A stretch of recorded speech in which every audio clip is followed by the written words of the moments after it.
Чисто се јавив за дискусија за овој предлог закон со една цел да укажам на неговата важност, но не важноста само од донесување на законот, него важноста од почитување на енергетската ефикасност во сите сфери на живењето во Република Македонија.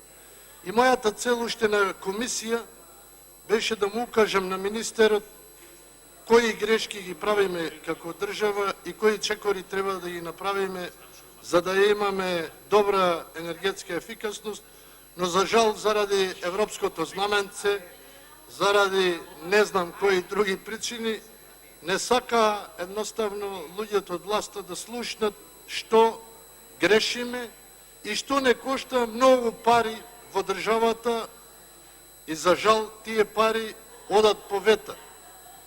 Значи, парите што ќе ги потрошиме во овој дел и што еве ги имавме предвидено за инвертери, набавка и тоа само во 4 градови, не знам зошто само во 4 градови, иако е и мојот град тука, но се прашувам зошто само во 4 градови, но за тоа малку покасно ќе ви објаснам за да знаете каде сме ја сгрешиле многу во поглед на енергетската ефикасност. Значи, енергетска ефикасност подразбира се. И добро е што го вметнавме нашиот амандман и во производство енергетска ефикасност. Значи, ние го носиме законот за енергетска ефикасност, за која вие велите дека тоа е усогласување со директивата на ЕУ за енергетска ефикасност и таму наведени се под број и така натаму. Но, ви кажав, не е важно само да го донесеме законот, а во пракса правиме други работи. Еве, што значи енергетска ефикасност? Да кажеме за Битола. Не знам колку пари ќе потрошите за инвертери во РЕК Битола, но таму имате термоелектрана, РЕК Битола, значи со снага од 675 мегавати и знаете колку од топлинската енергија што се произведува во РЕК Битола се претвара во електрична енергија?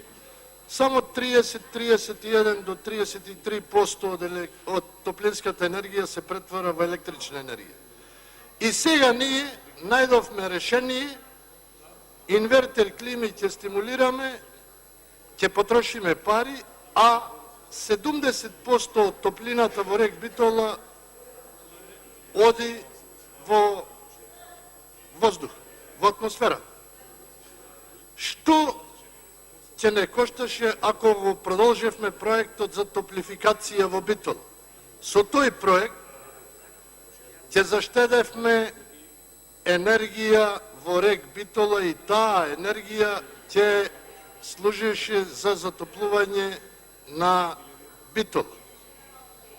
Ем ќе беше поевтино, ем немаше да потрошиме дополнителни пари, ем немаше дополнително да го оптеретиме електроенергетскиот систем на Република Македонија.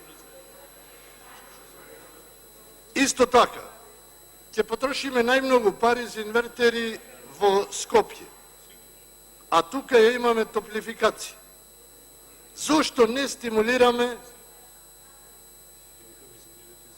субвенции на сите граѓани кои не се приклучени на топлификација, да ги субвенционираме за да се приклучат, нарочито оние што се посиромашни, што спаѓаат во ризичните групи и што не можат да плаќаат толку парно, да ги субвенциониравме.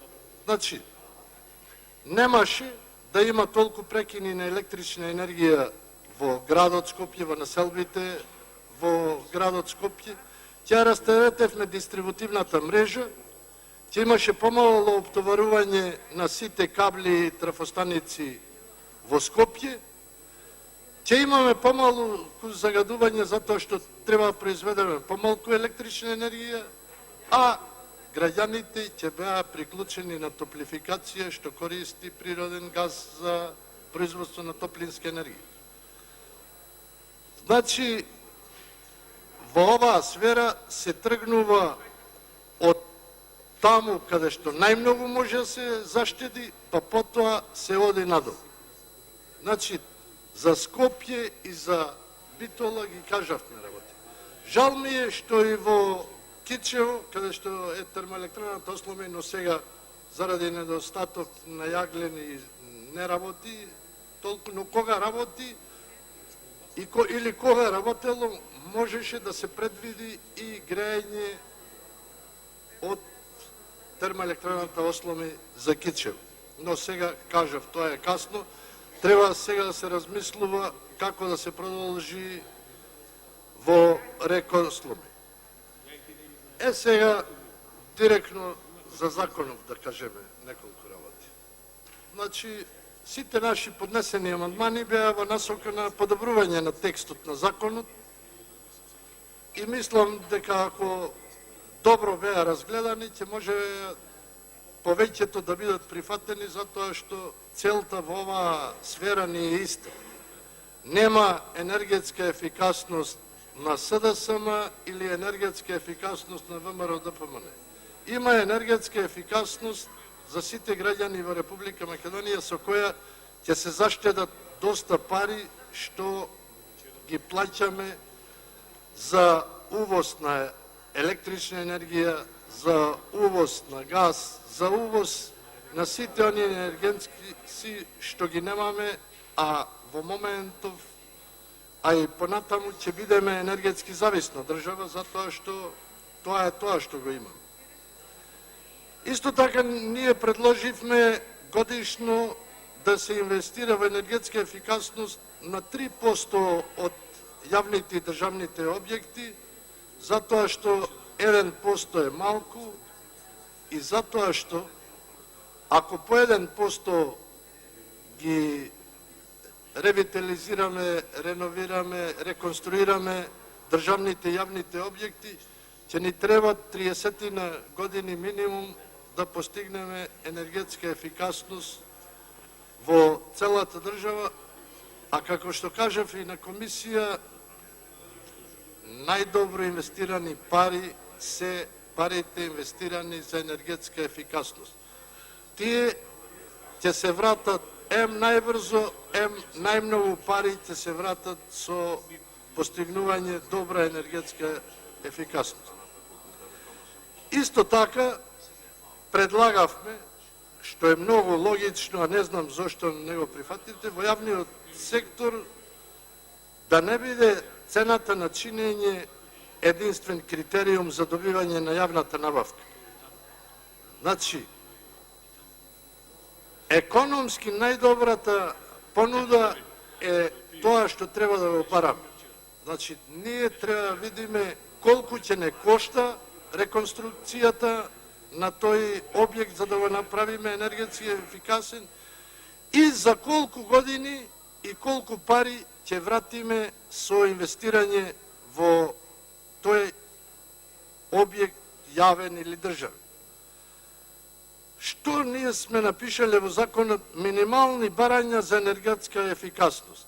Значи, ние самите кажуваме дека ќе имплементираме најниска енергетска ефикасност.